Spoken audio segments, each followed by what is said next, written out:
Jadi peristiwa hijrahnya Rasul Shallallahu Alaihi Wasallam itu mengandung banyak sekali pelajaran. Masya Allah.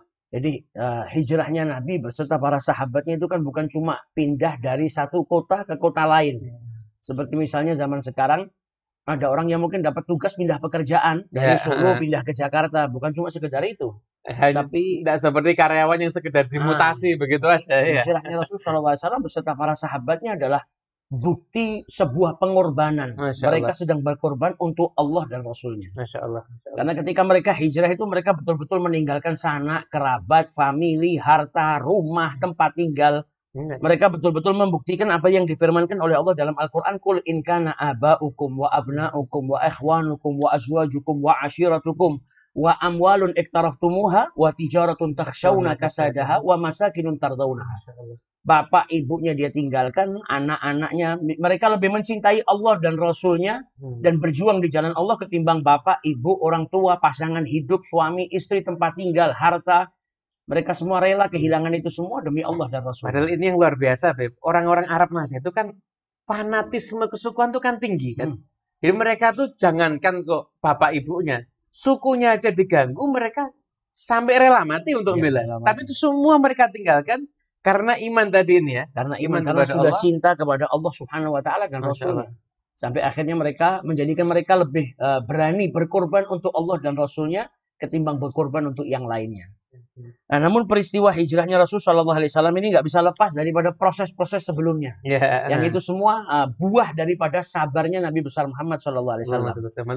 Lalu kita lihat bagaimana dari mulai beliau diangkat jadi Rasul, dari mulai dakwah secara sembunyi-sembunyi, kemudian dakwah secara terang-terangan yang tentunya gangguannya lebih besar, yang kemudian sampai akhirnya mereka diboikot. Nabi SAW beserta para sahabatnya diboikot 3 tahun lamanya di Syi'ab, Bani Hashim, yang sampai diriwayatkan oleh para ahli sejarah, banyak dari sahabatnya Nabi SAW itu yang sampai karena kekurangan makanan mereka makan daun. Ya Allah. Karena sudah tidak ada lagi makanan. Mereka nggak bisa berniaga, kalau berdagang pun tidak ada yang beli. Karena pemboikotan yang dilakukan oleh orang-orang kafir Quraisy. Jadi ini boikot total ya, urusan muamalah boikot, urusan macam-macam diboikot juga ya. Dan sebelum hijrah ke Madinah ini sudah ada hijrah terlebih dahulu. Di mana hijrah Nabi SAW memerintahkan para sahabatnya hijrah ke Habasyah. Kota yang sebuah negara yang dipuji oleh Rasul Shallallahu Alaihi Wasallam, yang rajanya pun juga seseorang yang baik, yang adil. Yang kata Nabi di sana nggak ada yang didolimi ya. Ada yang didolimi. Nggak ada yang didolimi. Masya Allah. Namun ketika mereka para sahabat Nabi itu mendengar bahwasanya penduduk Mekah sudah beriman sama Nabi Muhammad, maka mereka kembali. Ternyata kabar itu kabar dusta. Sebagian ada yang masuk ke Mekah, sebagian ada yang kembali lagi ke sana. Berarti zaman dulu sudah ada hoax ya, Beb? Sudah ada kabar buruk. Ada hoax, kabar palsu kan sudah. Padahal waktu itu media nggak seperti sekarang. Nggak seperti sekarang. Jadi memang medianya nggak sama, tapi setan yang ngajarin orang bohong itu tetap sama ya. Ini sampai akhirnya dalam proses sebelum hijrahnya Rasul SAW itu sampai ada yang disebut dengan Amul Huzun atau tahun kesedihan. Di mana di situ Nabi SAW banyak sekali mendapatkan ujian, ya, musibah daripada Allah Subhanahu Wa Taala. Salah satunya beliau kehilangan istri tercinta yang berjuang dengan Rasul SAW, Sayyidah Khadijah Al-Kubra. Namun Nabi Muhammad ini mulai dari kecil sudah dididik sama Allah Subhanahu Wa Taala dengan pendidikan yang hebat.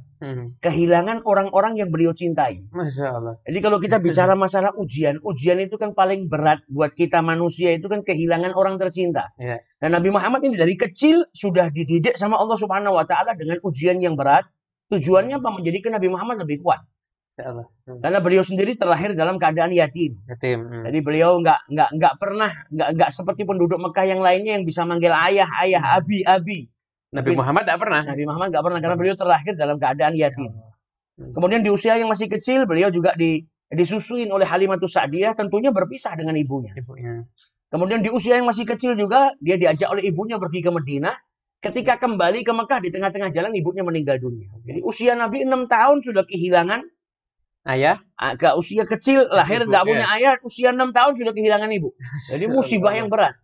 Balik ke Mekah, diasuh oleh kakeknya di usia 8 tahun, kembali kehilangan lagi Rasulullah SAW. Keluarga terakhirnya, jadi kakeknya, yang juga wafat meninggal dunia. Jadi dari kecil sudah dididik sama Allah dengan pendidikan yang luar biasa. Karena di kemudian hari Nabi Muhammad akan mengemban risalah dan dibutuhkan orang yang sangat kuat. Karena tantangannya berat. Jadi kuatnya mental Nabi Muhammad SAW itu sudah ditempa oleh Allah Ta'ala dari sejak Nabi lahir, Nabi kecil. Jadi tarbiyah yang luar biasa. Jadi ujian orang, jadi orang zaman sekarang kalau mau mengeluhkan ujian hidup yang dialami, itu nggak ada apa-apanya loh dibanding yang diterima sama Nabi Muhammad. Mungkin sepersennya nggak ada. Mungkin sepersennya aja nggak ada. Dan andai saja mungkin kalau ujiannya Nabi Muhammad diberikan kepada orang yang hidup di zaman sekarang mungkin nggak akan mampu, walaupun cuma sepersennya. Ya karena bukan cuma kehilangan. Nabi Muhammad tuh kalau kita lihat juga percobaan pembunuhan tuh nggak cuma sekali, beberapa kali. Bahkan ketika beliau sujud pun menyembah Allah Subhanahu wa Ta'ala, sholat didatengin oleh Uqbah bin Abi Mu'id, dicekek. Itu juga proses di mana mereka coba untuk menyakiti Rasulullah SAW sampai akhirnya dihalau oleh Sayyidina Abu Bakar As-Siddiq. Jadi itu perbuatan-perbuatan orang kafir Quraisy yang luar biasa kepada Rasulullah, namun Nabi Muhammad tetap bersabar dan tetap menunggu ketentuan Allah Subhanahu wa Ta'ala. Nah, sabarnya Nabi Muhammad akhirnya membuahkan beliau yang tadinya tinggal di satu kota mayoritas memusuhi beliau, dan hanya sedikit orang yang beriman kepada beliau, dipindahkan oleh Allah ke Madinah yang mayoritas beriman kepada beliau, dan hanya segelintir orang yang tidak beriman kepada beliau. Jadi keadaan langsung berbalik ya? Berbalik. Jadi buah dari perjuangan yang luar biasa dan dari sabarnya Nabi besar Muhammad SAW. Kalau kita lihat, jadi sekian banyak rintangan yang dihadapi Nabi oleh orang-orang Mekah. Jadi kita bisa lihat bahwasanya dakwah ini ternyata memang benar-benar kita harus totalitas. Orang kalau sudah mau dakwah itu ya, mau meneladani Nabi Muhammad SAW itu harus totalitas. Nabi SAW itu ketika beliau berdakwah kehilangan pangkat yang sangat tinggi sebenarnya di antara orang-orang Mekah. Sebelumnya beliau dikenal sebagai Al-Amin, orang yang dipercaya. Bahkan tidak ada satu orang pun yang pernah mendustakan Nabi Muhammad sebelumnya. Bahkan ketika Nabi Muhammad pertama kali menyampaikan sesuatu, sebelum menyampaikan tentang risalah ini, mereka mengatakan, saya nggak pernah tahu engkau berbohong, wahai Muhammad. Tapi begitu Nabi Muhammad menyampaikan sesuatu, Nabi Muhammad itu dianggap pembohong, bahkan dianggap orang gila, dianggap tukang sihir, bahkan dianggap yang lain-lainnya, bahkan disakiti secara fisik. Bukan cuma Nabi. Nabi itu kalau dirinya disakiti, mungkin beliau bisa menahan. Tapi lihat orang lain disakiti karena ngikuti Nabi. Itu kan lebih berat lagi. Tapi itu semua dialami oleh Rasulullah SAW. Dan mungkin sifat beliau Ra'ufur Rahim. Jadi kalau kita lihat kita tersakiti itu biasa. Tapi orang lain jadi sakit karena kita. Ini kan satu hal yang luar biasa ini. Dan itu yang dialami oleh Rasulullah SAW. Dan mungkin akhirnya buahnya ini tadi ya. Sampai akhirnya beliau perintahkan sahabatnya untuk hijrah ke Habasyah karena mendapatkan intimidasi, kemudian disakiti oleh orang-orang kafir Quraisy. Maka oleh Rasulullah SAW sebagian daripada sahabatnya saat itu diperintahkan untuk hijrah ke Habasyah. Sampai akhirnya pada hijrah yang terakhir mereka diperintahkan oleh Rasulullah SAW untuk hijrah ke Yathrib. Dan proses perjalanan hijrahnya Nabi Muhammad itu mengandung banyak sekali pelajaran. Banyak sekali pelajaran yang bisa kita ambil daripada perjalanan hijrahnya Rasulullah SAW. Yang tentunya yang sangat luar biasa. Dengan tadi orang-orang kafir Quraisy menyebut Nabi adalah seseorang yang amanah. Ya. Dan Nabi Muhammad SAW sendiri ketika mendapat perintah dari Allah, Jibril turun dan memerintahkan malam ini kau jangan bermalam di rumahmu. Karena orang-orang kafir Quraisy sudah punya rencana untuk membunuh Nabi Muhammad SAW. Nabi diperintahkan untuk tidak menginap di rumahnya, untuk keluar daripada rumahnya. Namun Nabi sebelum berangkat hijrah pun masih memerintahkan Sayyidina Ali bin Abi Thalib untuk tinggal di Mekah, tidak ikut serta dengan Rasulullah. Tujuannya apa? Karena masih ada amanah-amanahnya penduduk Mekah yang berada di tangan Rasulullah SAW. Maka Rasul perintahkan Sayyidina Ali untuk mengembalikan amanah-amanah tadi kepada pemiliknya. Jadi di saat susah, di saat beliau mau dibunuh sama orang yang menitipkan barang kepada beliau masih memikirkan barangnya. Masya Allah. Masih amanah yang luar biasa. Makanya kadang-kadang kalau kita perhatikan ya lucu juga ya. Jadi mereka di siang hari mereka mencaci maki Nabi, bilang Nabi pendusta, bilang Nabi orang gila. Di malam hari kalau punya barang berharga, Nggak ada tempat yang bisa mereka percaya kecuali Nabi Muhammad. Bahkan mereka nggak percaya sama orang tua mereka sendiri, saudaranya atau istrinya. Mereka menitipkannya ke Nabi Shallallahu Alaihi Wasallam. Dan ini pelajaran penting mungkin buat kita umatnya Rasul Shallallahu Alaihi Wasallam. Bagaimana sifat amanahnya Nabi Muhammad. Jadi walaupun di saat terdesak seperti itu pun beliau tidak kemudian muhmil atau menganggap enteng sebuah amanah. Namun beliau perintahkan Sayyidina Ali untuk tetap di kota Mekah dan mengembalikan amanah-amanah. Jadi kita harus jadi orang yang bisa dipercaya ya. Makanya saya pernah beberapa kali di dalam kajian itu, Beb. Jadi sebenarnya orang itu kalau mau kerja, yang paling diperlukan utamanya itu bukan modal harta sebenarnya. Jadi orang yang bisa dipercaya. Karena kalau orang itu sudah bisa dipercaya, orang tuh mau diajak kerja bareng mau. Orang tuh mau ngelamar anaknya orang lain juga kalau bisa dipercaya orangnya mau orang nyerahkan putri. Kalau dari awal sudah kehilangan sifat amanat ini ya nggak akan ada orang percaya lagi. Dan ternyata sifat amanat itu sudah lebih dulu dicontohkan oleh junjungan kita Nabi besar Muhammad SAW. Kata Sayyidina Umar, wala aminan illa man yakhshallah. Dan tidak ada yang pantas disebut sebagai orang yang amanah kecuali mereka orang-orang yang takut kepada Allah Subhanahu wa taala. Sifat amanah itu kan munculnya atau timbulnya kan dari rasa takut kepada Allah Subhanahu wa taala. Ya, jadi karena ada rasa takut, jadi rasa takut pada Allah Ta'ala ini menjadikan dia punya sifat amanat. Tapi kalau nggak ada rasa takut sama Allah, bisa jadi ketika nggak ada orang yang lihat, ya dia kehilangan sifat amanat tersebut. Ketika dijamin nggak ada yang tahu apa yang dia lakukan, ya dia kehilangan sifat amanat. Tapi kalau sudah takut sama Allah, itu jadi pondasinya. Ini tadi ucapan Sayyidina Umar, ya Beb. Wala aminan illa man yakhshallah. Dan juga peristiwa hijrahnya Rasul Shallallahu Alaihi Wasallam ini kembali mengingatkan kita tentang pengorbanan para sahabat. Bagaimana cintanya mereka kepada junjungan Nabi besar Muhammad Shallallahu Alaihi Wasallam. Karena tadi hijrah tadi bukan perkara yang mudah. Dan para sahabat Nabi itu ketika keluar dari rumahnya bukan terus dalam keadaan aman. Seperti kita kalau mau pergi keluar kota kan, naik taksi pergi ke bandara atau pergi ke stasiun dalam keadaan aman. Mereka keluarnya pun sembunyi-sembunyi. Karena kalau ketangkep oleh keluarga mereka yang masih belum beriman kepada Rasulullah SAW akan dipenjarakan, mereka disakiti. Dan sehingga dalam sejarah kan disebutkan semua para sahabat Nabi bahkan Rasulullah pun ketika keluar dalam hijrah, dalam proses perjalanan hijrah itu, mereka keluarnya mutakhafiyan. Dalam keadaan sembunyi-sembunyi. Yang terang-terangan hanya Sayyidina Umar bin Khattab. Yang diriwayatkan beliau bawa senjatanya, kemudian tawaf 7 kali di Ka'bah, kemudian sholat di depan magam. Kemudian beliau berkata, siapa yang menginginkan ibunya kehilangan anaknya, anaknya menjadi yatim, istrinya menjadi janda, maka hendaknya menjumpai aku di belakang wadi ini, atau di belakang lembah ini. Jadi ibaratnya kalau zaman now-nya orang lain hijrahnya sembunyi-sembunyi, kalau Sayyidina Umar update statusnya secara terang-terangan. Terang-terangan, bahkan nantang. Sebagian orang ada yang bertanya, kenapa kok Sayyidina Umar secara berani, jadi beliau keluar secara terang-terangan, kenapa kok Rasulullah SAW justru malah memilih secara sembunyi-sembunyi? Karena saat itu Rasulullah adalah sahibus syariah. Tindak tanduk beliau, apa yang beliau lakukan akan diikuti. Al-Imam Al-Qurtubi mengatakan hijrah itu keluar dari Darul Kufri itu kan hukumnya wajib. Dan suatu ketika bisa jadi ada dari umatnya Rasulullah SAW yang mengalami hal yang sama. Dia tinggal di Darul Kufri, sehingga dia tidak bisa mengamalkan apa yang disyariatkan oleh Allah, dia terdesak. Maka saat itu wajib baginya untuk keluar daripada tempat tersebut. Nah, kalau Rasulullah keluarnya secara terang-terangan seperti Sayyidina Umar ibn Khattab, nggak semua umatnya Nabi punya mental seperti itu. Tapi ketika Rasulullah SAW keluarnya secara sembunyi-sembunyi, maka mereka yang di kemudian hari mungkin mendapati peristiwa yang sama atau keadaan yang sama, dia bisa mencontoh Rasulullah SAW. Ini poin yang luar biasa nih. Jadi ibaratnya ya Bebe, Nabi Muhammad SAW itu kalau imam yang tahu kondisi makmum. Beliau kalau mau sholat Isya, rakaat pertama Al-Baqarah, rakaat kedua surat Al-Imran, ya kuat. Tapi makmumnya ada yang kuat, ada yang enggak.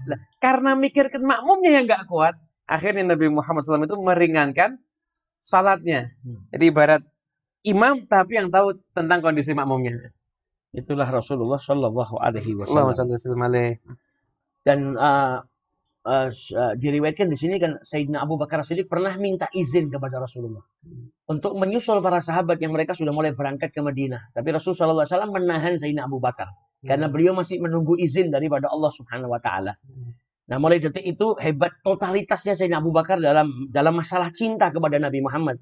Sehingga diriwayatkan dalam Bukhari disebutkan Sayyidina Abu Bakar sudah mempersiapkan 2 unta yang beliau rawat selama 4 bulan sebelum digunakan berhijrah bersama dengan Rasulullah SAW. Karena mempersiapkan. Jadi kalau zaman sekarang kita lihat terkadang ada seseorang yang cinta kepada orang yang soleh atau cinta kepada salah seorang ulama, sehingga kalau orang yang soleh itu sebelum keluar dari rumahnya, kadang orang yang cinta itu sudah mempersiapkan apapun yang dibutuhkan. Mungkin kalau sekarang punya mobil, ya mobilnya sudah dipanasi, sudah dipersiapkan. Sayyidina Abu Bakar jauh-jauh hari 4 bulan dia sudah rawat untanya supaya nggak sakit, supaya ketika dipakai sudah siap, jadi sudah standby untuk digunakan dirinya bersama dengan Rasulullah SAW. Tapi Nabi Muhammad ketika diberikan unta itu beliau nggak mau. Beliau mau membayar karena beliau juga mau berhijrah secara totalitas. Masya Allah. Bukan tidak mau menerima hadiah dari Sayyidina Abu Bakar, tapi beliau mau berhijrah secara totalitas. Ya, jadi memang Nabi itu luar biasa, banyak teladannya. Jadi kalau seandainya ini mungkin jadi pelajaran juga buat kita. Kalau kita punya teman yang memang kaya raya dan sering ngasih kita, tidak menutup kemungkinan sesekali kita juga ngasih dia. Nah, kita juga nggak ngasih dia. Kalau emang teman kita itu madu, ya biarkan dia jadi madu, jangan kita habiskan madunya. Akhirnya nggak dapat apa-apa nanti. Dan yang menarik lagi, ketika diriwayatkan bahwasanya Rasulullah SAW mendapat izin dari Allah untuk berhijrah, maka beliau kan mendatangi rumah Sayyidina Abu Bakar. Sehingga ada salah seorang yang berkata kepada Sayyidina Abu Bakar Siddiq itu, dari kejauhan nampak ada orang yang jalan ke rumah Sayyidina Abu Bakar. Dan Sayyidina Abu Bakar tahu kalau yang jalan itu Rasulullah, walaupun beliau memakai kerudung menutupi kepalanya. Namun Rasulullah tidak biasanya datang di waktu seperti itu.